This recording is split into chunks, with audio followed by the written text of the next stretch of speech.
Good morning friend. આજે કોમર્સના bridge કોર્સની અંદર ડે 16 અને આજે આપણે એક સબ્જેક્ટ બદલીએ છીએ. પાછલા દિવસોની અંદર આપણે એકાઉન્ટ, બેન્કિંગ અને ઇકોનોમિક્સ તરફ જોયું. હવે આગળ જોવાનું છે આંકડાશાસ્ત્ર. આંકડાશાસ્ત્રનું મહત્વ, ડેટા કલેક્શન અને એના ઉપયોગો. તો આંકડાશાસ્ત્ર એ વાણિજ્ય જગતનો પાયો છે મિત્રો. શું છે? વાણિજ્ય જગતનો પાયો. જેમ તમારે મકાન બનાવવું હોય તો મકાનની અંદર જે પાયો જે હોય એ મુખ્ય હોય. જો પાયામાં કચાશ કરી તો તમારી મકાનની દિવાલમાં પણ તિરાડ પડવાનો પ્રશ્ન રહેશે. પણ પાયો મજબૂત હશે તો મકાનનો કોઈ પણ ભાગ દબશે નહીં. એમ આંકડાશાસ્ત્ર એ આજના વાણિજ્ય જગતનો પાયો છે. આંકડાશાસ્ત્રને આપણે ઇંગ્લિશમાં શું કહીએ છીએ? સ્ટેટિસ્ટિક્સ. સ્ટેટ એ માત્ર એક વિષય નથી. આંકડાશાસ્ત્રને એક વિષયની રીતે ના લેતા, પણ ધંધા અને અર્થતંત્રની ભાષા છે. આંકડાશાસ્ત્ર શું છે? એ ધંધા અને અર્થતંત્રની એક ભાષા છે. આંકડાશાસ્ત્ર શું છે પહેલા એ સમજીએ. આંકડાશાસ્ત્ર છે શું? સ્ટેટ શું છે? માત્ર આંકડા લખવા એટલે આંકડાશાસ્ત્ર નથી, પણ માહિતી કેવી? તો પહેલા તો ભેગી કરવી, માહિતીને ભેગી કરવી, કાચી માહિતીને એકઠી કરવી, ત્યારબાદ એને સજાવવી એટલે કે કોષ્ટકમાં માહિતીને યોગ્ય કોષ્ટકમાં ગોઠવવી. બરાબર? પછી સમજવી, આલેખ કે ચિત્રો દ્વારા તેને તારણ કાઢવું. આજે માહિતીને આલેખ કે ચિત્રો દ્વારા એને શું કર્યું? તારણ કાઢ્યું છે. પછી નિર્ણય લેવો. સાચો નિર્ણય લેવા માટે મદદરૂપ થાય છે. મિત્રો, તમારા સ્કૂલની અંદર આર્ટ્સ, કોમર્સ, સાયન્સના વિદ્યાર્થીઓ છે તો એને યોગ્ય કોષ્ટકમાં રજૂ કરવું હોય તો એક બાજુ લખવાનું આપણે ધોરણ 11, 12. સામેના ભાગમાં લખીશું આર્ટ્સ, કોમર્સ, સાયન્સ અને કુલ. આર્ટ્સની અંદર છોકરા છોકરીઓ કુલ, કોમર્સની અંદર છોકરા છોકરીઓ કુલ, અને સાયન્સની અંદર પણ છોકરા છોકરીઓ અને કુલ, અને છેલ્લે કુલમાં પણ છોકરા છોકરીઓ કુલ. તો આવી રીતે આપણે જેને આપણે ડેટા દ્વારા માહિતીને આપણે યોગ્ય કોષ્ટકમાં રજૂઆત કરીએ છીએ તો એ છે આપણે આંકડાશાસ્ત્ર. તો આંકડાશાસ્ત્ર શું છે ખબર પડી ગઈ. માત્ર આંકડાશાસ્ત્ર એ આંકડા લખવાનું કામ નથી, પણ માહિતી ભેગી કરવી, સજાવવી કોષ્ટકમાં, એને સમજવી, નિર્ણય લેવો કે ભાઈ કયા પ્રવાહમાં સંખ્યા વધારે છે, કયા પ્રવાહમાં છોકરાઓની સંખ્યા વધારે છે કે છોકરીઓની સંખ્યા વધારે છે. ગઈ સાલનું આપણે એનું તારવણી કરવી હોય તો ગઈ સાલ કરતા આ વર્ષની અંદર શું થયું, વધારો થયો કે ઘટાડો, આ છે આંકડાશાસ્ત્ર. આંકડાશાસ્ત્રનું મહત્વ શું રહેલું છે? તો જુઓ મિત્રો, આંકડાશાસ્ત્રનું મહત્વ જે છે એ તમને બિઝનેસમાં નિર્ણય લેવા માટે મદદરૂપ થાય છે. ભવિષ્યની આગાહી કરવા માટે, શિક્ષણ, સરકાર અને સંશોધનમાં ઉપયોગી થાય છે. નફો નુકસાન સમજવામાં સહાય કરે છે. સમજાવું તમને. આંકડાશાસ્ત્રની અંદર ભવિષ્યના બિઝનેસમાં નિર્ણયો કેવા લેવા. તમે આંકડાકીય માહિતી ઉપરથી તમને ખ્યાલ આવશે કે ગઈ સાલનું વેચાણ, ગયા વર્ષે વેચાણ 18 લાખ રૂપિયા થયું. તો આ વર્ષે ભવિષ્યની આગાહી કરીશું કે હવે આપણે આ વર્ષે વેચાણમાં શું થશે, વધારો કે ઘટાડો? તો હંમેશા વધારો જ કરીશું ને. વધારો કરીશું, વેચાણ વધશે તો નફો પણ શું થશે? વધશે. અને જો વેચાણ ઘટશે તો નફાનું ધોરણ પણ શું થશે? ઘટશે. સાથે સાથે પડતર, તો એ પડતરના આધારે એની કોસ્ટ નક્કી કરીએ છીએ કે પડતર કિંમત આટલી થાય છે તો એના પર નફાનું ધોરણ કેટલું રાખવું, અને પછી ત્યારબાદ એની વેચાણ કિંમત કેટલી રાખવી. તો આ સ્ટેટિસ્ટિકલ આંકડાકીય માહિતી ઉપરથી આપણને એના ધંધાનું, પછી સરકારને પણ નિર્ણય લેવા, ભવિષ્યની આગાહી કરવા અને નફો નુકસાન સમજવા માટે આંકડાશાસ્ત્ર ખૂબ જ જરૂરી છે. કોમર્સના વિદ્યાર્થીઓ માટે આ વિષય કેમ ખાસ છે આ જોઈ લો. કોમર્સના વિદ્યાર્થીઓ માટે સ્ટેટ આંકડાશાસ્ત્ર કેમ ખાસ છે, કેમ મહત્વનો છે? તો એક તો તમને નિર્ણય લેવાની શક્તિ. સ્ટેટ જે આંકડાશાસ્ત્ર જે છે એ તમને નિર્ણય લેવાની શક્તિમાં વધારો કરશે. ધંધામાં નફો થશે કે નુકસાન તે જાણવા માટે આંકડાશાસ્ત્ર એક હોકાયંત્ર જેવું કામ કરે છે. શું કામ કરે છે? હોકાયંત્ર જેવું કામ કરે છે. શેર બજારની અંદર અથવા અન્ય રોકાણ કરવું હોય તો તમે ન્યૂઝમાં જે ગ્રાફ જુઓ છો ને મિત્રો, આમ ગ્રાફ સેન્સેક્સ, નિફ્ટીનો, તે બધું જ સ્ટેટિસ્ટિક્સ છે. તેના વગર માર્કેટ સમજવું કેવું છે? અશક્ય. સેન્સેક્સ નિફ્ટીની અંદર ઉછાળો થયો, ઘટાડો થયો, એની પાછળના કારણો કયા, ક્યારે મારે રોકાણ કરવું અથવા રોકાણ પાછું ક્યારે વિડ્રોલ કરી લેવું, શેર ખરીદ્યા હોય તો રાખવા કે શેર પરત લઈ લેવા, એ તમને નિર્ણય લેવા માટે સ્ટેટ ખૂબ જ જરૂરી છે. સરળ ગણતરી છે મિત્રો, અહીંયા ખાસ ધ્યાન રાખજો, અહીં અઘરા દાખલા નથી, પણ કેલ્ક્યુલેટરની મદદથી લોજિકલ સ્ટેપ દ્વારા જવાબ લાવવામાં મજા છે. કેલ્ક્યુલેટરની મદદથી લોજિકલ સ્ટેપ દ્વારા જવાબ લાવવાની શું છે, મજા છે. તો ખ્યાલ આવી ગયો. કોમર્સના વિદ્યાર્થીઓને સ્ટેટ માટે, આંકડાશાસ્ત્ર માટે તમને કેલ્ક્યુલેટર અલાઉડ છે. એકાઉન્ટમાં પણ તમને ટૂંકમાં તમારે જ્યાં પણ દાખલાની ગણતરી આવે ત્યાં તમે તમામ પેપરની અંદર લઈ શકો છો કેલ્ક્યુલેટર. એકાઉન્ટ અને સ્ટેટની અંદર કેલ્ક્યુલેટર એલાઉડ છે પરીક્ષામાં. કોમર્સના વિદ્યાર્થીઓને સ્પર્ધાત્મક પરીક્ષામાં પણ કેલ્ક્યુલેટર મળે છે.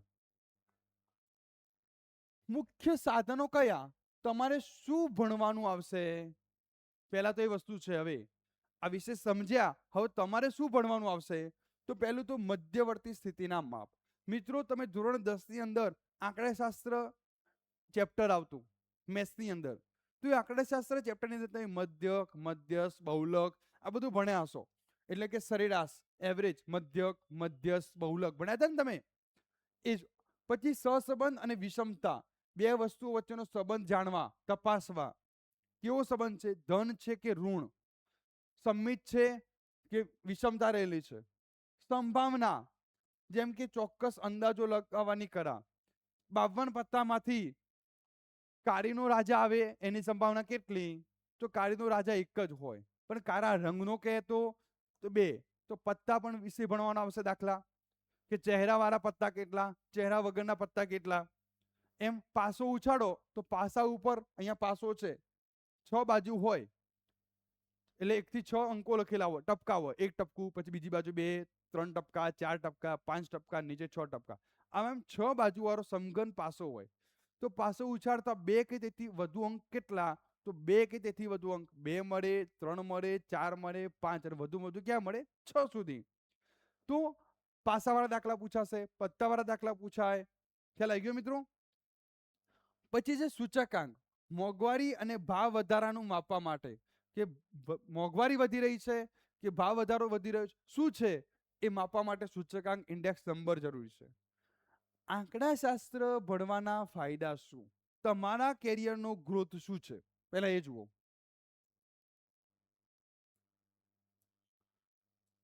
તો પહેલા તો સીએ, સીએસ કે સીએમએ તમારે કરવું હોય, chartered accountant, company secretary, cost management and accounting, આ પ્રોફેશનલ કોમર્સમાં સ્ટેટ્સ એક મહત્વનો વિષય છે. તમારે આ કોર્સ કરવો હશે તો સ્ટેટ તમારે ખૂબ જ લાભદાયી રહેશે. ડેટા એનાલિસિસ, અત્યારે ડેટા સાયન્સમાં લાખોના પેકેજ મળે છે. ડેટા સાયન્સની અંદર લાખોના પેકેજ મળે છે, જેનો પાયો કોણ છે, પહેલા આંકડાશાસ્ત્ર. 11-12માં તમારે સ્ટેટ ભણવું પડશે. બેન્કિંગ અને ફાઇનાન્સ, જો તમારે બેંકની અંદર જોબ કરવી હોય અથવા કોઈ ફાઇનાન્સ ડિપાર્ટમેન્ટની અંદર જોબ કરવી હોય તો બેંકની દરેક કામગીરી ડેટા પર આધારિત છે. ગવર્મેન્ટ જોબ, તમારે class 3, class 2, class 1, GPSC, UPSC જેવી પરીક્ષાઓમાં પણ આ વિષયો ખૂબ જ ઉપયોગી છે. આ ખાસ યાદ રાખજો. ગવર્મેન્ટ એક્ઝામ આપવી છે, તૈયારી કરવી છે, તો તમારે આ વિષય ત્યાં ખૂબ જ કામ લાગશે મેથ્સ માટે. વિદ્યાર્થીઓ માટે મહત્વની ટિપ્સ શું છે, પહેલા તો જોઈ લો. કેલ્ક્યુલેટરનો ઉપયોગ થાય છે ભાઈ. કોમર્સમાં તેમને કેલ્ક્યુલેટર વાપરવાની છૂટ મળે છે, તેથી મોટી ગણતરીઓ ડર રાખવાની જરૂર નથી. પહેલું તો હાશ, કેલ્ક્યુલેટર મળે છે, હા, તો કેલ્ક્યુલેટર એલાઉડ છે. તમને પરીક્ષામાં કેલ્ક્યુલેટર લઈ જવાની છૂટ હોય છે. પાયાના સૂત્રો, તમે હવે 11 કોમર્સની અંદર શરૂઆતથી જ સૂત્રોની એક અલગ ડાયરી બનાવો, જે તમારે આગળ સીએ, સીએસ, સીએમએ, પછી બીકોમ કરો, એમકોમ કરો, ત્યાં તમને અથવા બીજા પણ કોર્સીસની અંદર એ સૂત્રો તમને કામ લાગશે. આલેખ અને કોષ્ટક, તમારા ડેટાને યોગ્ય આલેખમાં દર્શાવવું છે કે કોષ્ટકમાં દર્શાવવું છે, તો સ્ટેટ તમને જરૂરી છે.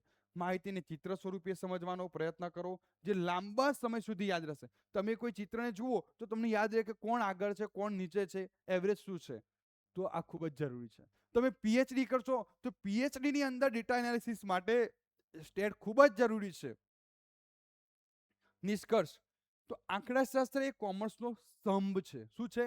સ્તંભ છે. જે તમે ડેટાને સમજતા શીખી જશો તો તમે ભવિષ્યમાં એક સફળ બિઝનેસમેન કે પ્રોફેશનલ બની શકશો.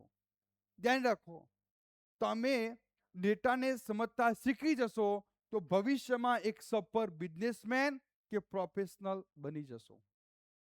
રાઈટ. યાદ રાખવાની શોર્ટકટ ટ્રીક કઈ છે? મિત્રો, ડેટા એ નવું તેલ છે.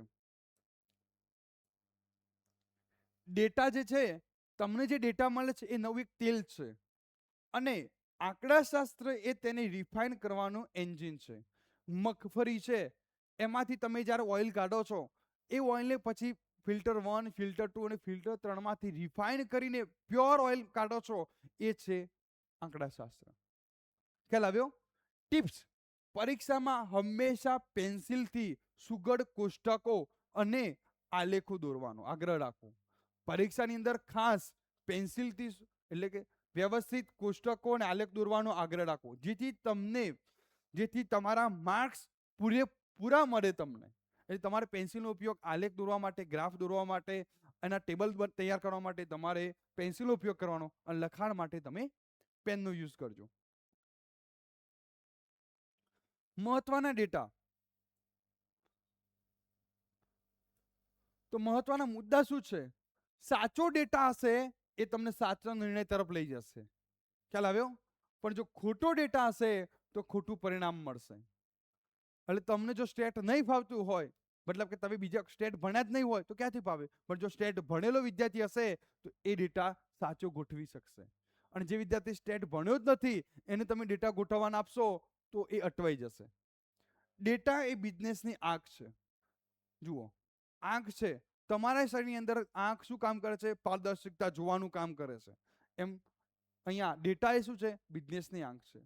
ટૂંકું આપણે રિવિઝન ઇંગ્લિશમાં શોર્ટકટ કરીએ તો સ્ટેટિસ્ટિક એટલે કે આંકડાશાસ્ત્ર ડેટાનો અભ્યાસ આપે છે. આંકડાશાસ્ત્ર શું છે? એ ડેટાનો અભ્યાસ આપે છે. ડેટા ટાઈપ્સ, ડેટાના પ્રકારો કેટલા? પ્રાઇમરી અને સેકન્ડરી. જુઓ, ડેટાના પ્રકારો કેટલા? પ્રાઇમરી એટલે પ્રાથમિક માહિતી અને ગૌણ માહિતી. હવે પ્રાઇમરી પ્રાથમિક માહિતી સમજાવું તમને. તમે જ્યારે રૂબરૂ મળી અને માહિતી કલેક્ટ કરો છો, પ્રથમ વખત માહિતી મેળવો છો, એ કઈ છે? પ્રાથમિક માહિતી. હવે સેકન્ડરી ગૌણ માહિતી સમજાવું. માની લો કે તમે કોઈએ એકત્રિત કરેલી માહિતીનો ઉપયોગ કરો. ન્યૂઝપેપરમાં તમને ડેટા મળ્યા, એમાંથી તમે માહિતી મેળવો છો, એ કઈ માહિતી છે? ગૌણ માહિતી. કેવી માહિતી છે? ગૌણ માહિતી. તો પ્રાથમિક માહિતી એટલે તમે જાતે જઈને માહિતી મેળવો છો, એ પ્રાથમિક માહિતી. અને ગૌણ માહિતી કોઈએ માહિતી મેળવી છે એનો ઉપયોગ કરો, એવી કેવી છે? સેકન્ડરી ગૌણ માહિતી. મેથડ સર્વે દ્વારા, રૂબરૂ જઈને સર્વે, વસ્તી ગણતરી થાય છે ને, વસ્તી ગણતરીમાં શું છે? સ્ટેટ વપરાય છે. સર્વે, ઇન્ટરવ્યુ દ્વારા, મૌખિક, ઓબ્ઝર્વેશન દ્વારા. એના ઉપયોગો ક્યાં છે? આ ડેટાનો આંકડાશાસ્ત્રનો ઉપયોગ ક્યાં થાય છે? પ્લાનિંગ એટલે કે આયોજન કરવા માટે, ડિસિઝન મેકિંગ એટલે કે નિર્ણય લેવા માટે. તમારે ભવિષ્યની અંદર નિર્ણય લેવા હોય, ભવિષ્યના નિર્ણય વર્તમાનમાં લેવા હોય, તો ભૂતકાળની માહિતીને આધારે તમે વર્તમાનમાં જે ભવિષ્ય માટેના નિર્ણય લો છો, એ માટે આંકડાશાસ્ત્ર ખૂબ જ જરૂરી છે. વિશેષ નોંધ: આંકડાશાસ્ત્ર આજના સમયમાં ખૂબ મહત્વનું છે. આંકડાશાસ્ત્ર આજના સમયમાં ખૂબ જ મહત્વનું છે. આ યાદ રાખજો. ખાસ કરીને બિઝનેસમાં, ઇકોનોમિક્સ, અર્થશાસ્ત્ર અને કોમ્પિટિટિવ એક્ઝામની અંદર આંકડાશાસ્ત્ર ખૂબ જ જરૂરી છે. ખ્યાલ આવી ગયો? કોમ્પિટિટિવ પરીક્ષાની અંદર જે મેથ્સ કરીને જે સબ્જેક્ટ આવે છે, એ સબ્જેક્ટની અંદર તમારે આ જ કામ લાગશે. શ્રેણી પૂછાય છે, બરાબર. રીઝનિંગમાં તમને પણ આંકડાશાસ્ત્ર ઉપયોગી થશે, સ્ટેટ ડિસિઝન લેવા માટે.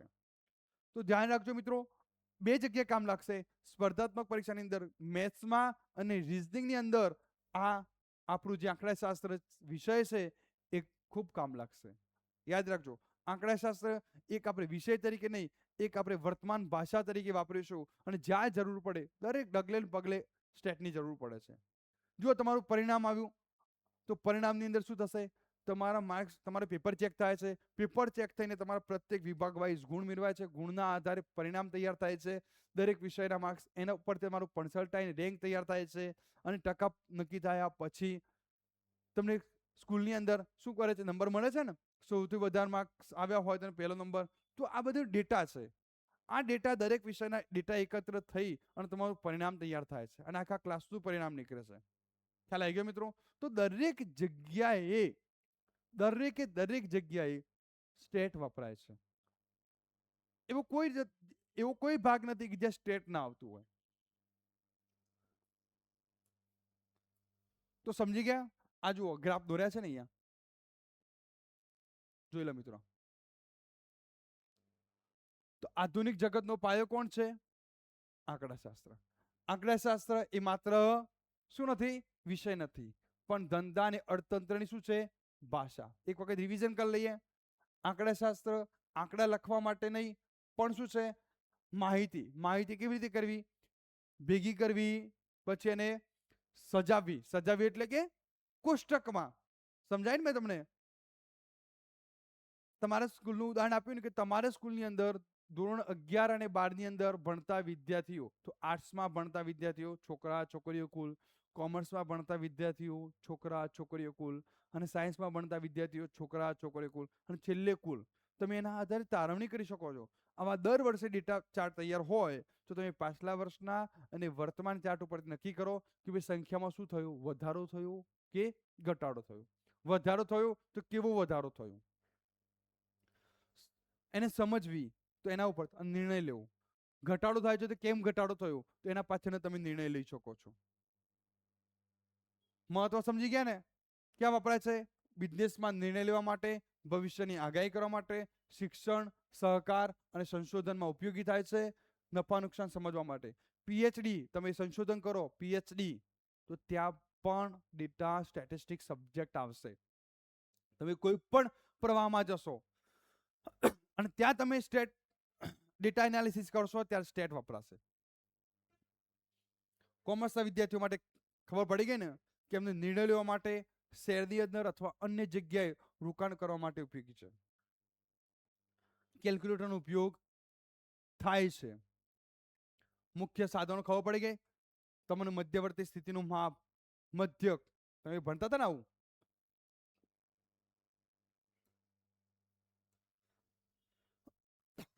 આપેલ સંખ્યાનો સરવાળો ભાગ્યા કુલ સંખ્યા. x બાર ભણ્યા હતા આવું? આપેલ સંખ્યાનો સરવાળો ભાગ્યા કુલ સંખ્યા ભણ્યા હતા ને? એ ભણવાનો આવશે. પછી મધ્યસ્થ આવશે ભણવાનો.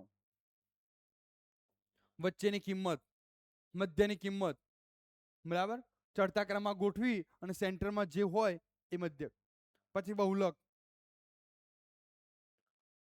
આ મધ્યસ્થ, આ બહુલક. કઈ રીતે શોધતા હતા?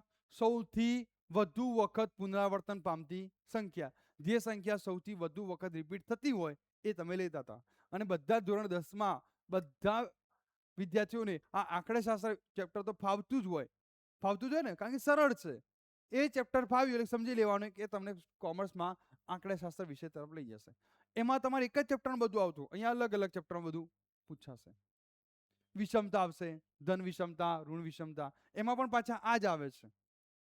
ખ્યાલ આવી ગયો? તો આ છે તમારું સ્ટેટ. સંભાવના તો હમણાં જ વાત કરી, પત્તાની વાત કરી. સિક્કો ઉછાળીએ, એક સિક્કો ઉછાળીએ કેટલા પરિણામ મળે? એક સિક્કો ઉછાળીએ તો કેટલા પરિણામ? એચ અને ટી. આપણે એને શું કહે છે? છાપ અને કાંટો, હીડ અને ટેલ. છાપ અને કાંટો. બે સિક્કા ઉછાળીએ કેટલા પરિણામ મળે? 4. અરે વાહ. H H, H T, T H, T T. 4. 3 સિક્કા ઉછાળીએ કેટલા પરિણામ મળે? 2 ની n ઘાત થાય. જો એક સિક્કો ઉછાળીએ તો 2 ની 1 ઘાત એટલે 2 થઈ ગયા. 2 સિક્કા ઉછાળીએ તો 2 ની 2 ઘાત કેટલા થાય? 4. અને 3 સિક્કા ઉછાળીએ તો 2 ની 3 ઘાત કેટલા થાય? 8. 2 ની 3 ઘાત ઘાત કરવાની. n એટલે કેટલા સિક્કા છે? n નો મતલબ શું છે? તમે સિક્કા કેટલા છે? આ n છે. તો h h h h t h t ને ખસેડવાનો. ખ્યાલ આવી ગયો? તો આ એ વસ્તુ છે. તમને સીએ સીએસ સીએમએ ની અંદર પણ વાત કરી. તમે કરી શકો છો. સીએ પ્રોફેશનલ કોર્સ ઇન્ડિયાના ટોપ કોર્સ છે આ, અને તમે કરી શકો છો. 3 થી 5 વર્ષનો સમય લાગે પણ તમે થઈ જશો સીએ. એક વખત લખાવજો આગળ સીએ, તમારું નામ લખાય. મજા આવે ને? રિસ્પેક્ટ અને high salary, high income. Income પણ સારી હોય ને. પોતે કરવું હોય અથવા સેલ્ફ કરવું હોય અથવા કોઈ કંપનીમાં જોબ કરવી હોય તો પણ તમે કરી શકો છો. બેન્કિંગમાં પણ, ગવર્મેન્ટમાં કેલ્ક્યુલેટરની છૂટ હોય છે. ખ્યાલ આવી ગયો તમને? ઓકે, તો આ તમારો આજનો સ્ટેટનો હતો. આવતીકાલે બીજો લેશું આપણે.